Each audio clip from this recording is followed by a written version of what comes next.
Saudara-saudara, mari kita lanjutkan pembicaraan kita tentang Tai Chi. Dan kemarin yang lalu-lalu saya sudah menyisipkan manfaatnya untuk manajemen, ya, untuk hidup, untuk kesehatan dan lain-lain. Nah sekarang saya mau jelaskan why-nya Tai Chi perlu dan how-nya.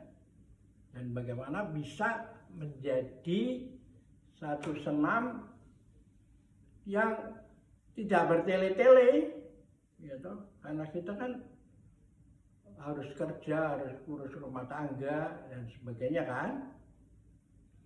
Jadi nggak bisa kalau Tai Chi sampai 2 jam, 1 jam setengah. Kita batasi 30 menit aja. Tapi harus tiap hari. Itu syaratnya. Terjadi begitu.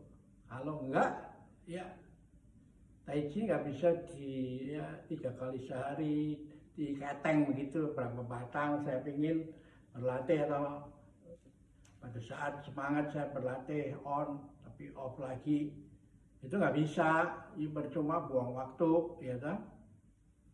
Ya daripada tiduran aja ya kerjain aja. Tapi kalau mau sungguh-sungguh dari 24 jam yang kita punya waktu ini, kita mau pakai berapa untuk memelihara tubuh kita kan? Nah iya, hanya 30 menit.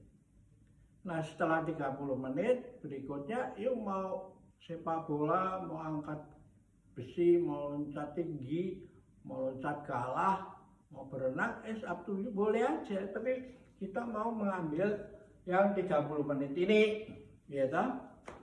Nah inilah sebabnya, karena saya mempelajari sampai tingkat itu, maka apa yang terjadi pada diri saya itu bisa tiada hari tanpa Tai Chi selama 40 tahun kira-kira. Kalau 1986 buku saya yang pertama terbit, itu kalau ditambah sampai 86 tambah 14, ditambah itu menjadi tahun 2000 kan, 14 ditambah 24, itu sudah berapa? 14 tambah 24 kan 39 kan, gitu ya, 38 gitu. Nah ditambah saya mempersiapkan buku saya selama itu, maka saya punya pengalaman bertai chi itu udah lebih daripada 40 tahun dan tanpa putus, boleh dibilang, ya toh, kecuali ada sesuatu yang nggak bisa dihindarkan, ya toh, banyak dalam perjalanan ke luar negeri, ya toh, overnight gitu, ya toh, di atas pesawat apa. Tapi begitu saya sampai di hotel, saya tidak langsung istirahat, tapi ya memberi kepemanasan dengan Tai Chi lah, ya kan? Setelah itu baru mandi dan lalu baru istirahat. Jadi itulah yang saya kerjakan, dan pengalaman ini kalau saya tulis mau berapa buku, ya kan? Ada itu, untung ini ada YouTube kan, sehingga saya bisa melaksanakan itu dengan saya kasih narasi. Sebab kalau buku aja konsekuensinya apa? Ya anak saya belum tentu mau baca, ya kan? Berapa tebel.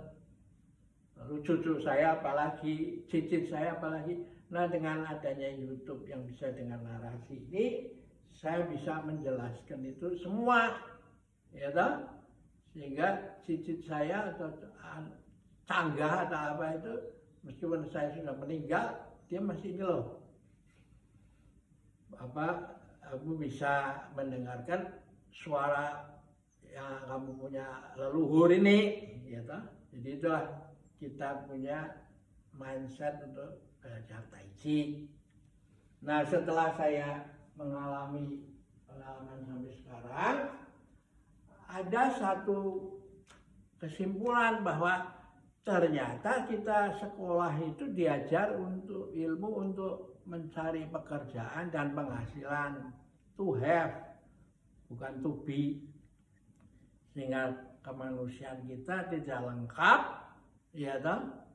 Dan lalu pada saatnya kita tiba untuk uang bisa dicari, tapi nggak lama lagi kita karena perubahan habit dan lain-lain, ya sudah, akhirnya kita sakit dan lalu nggak bisa lagi perform secara full di dalam pekerjaan, ya toh. Dan ketika kita mulai kena stroke atau apa segala, ya menimbulkan persoalan yang berbelit-belit, sehingga anak kita itu terpaksa menjadi sandwich.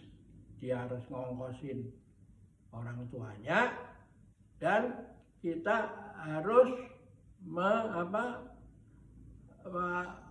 anak kita itu harus membiayai keluarga intinya yang masih kecil, bisa SD, bisa SMP, bisa SMA, bisa mahasiswa yang di tengah jalan, ya kan?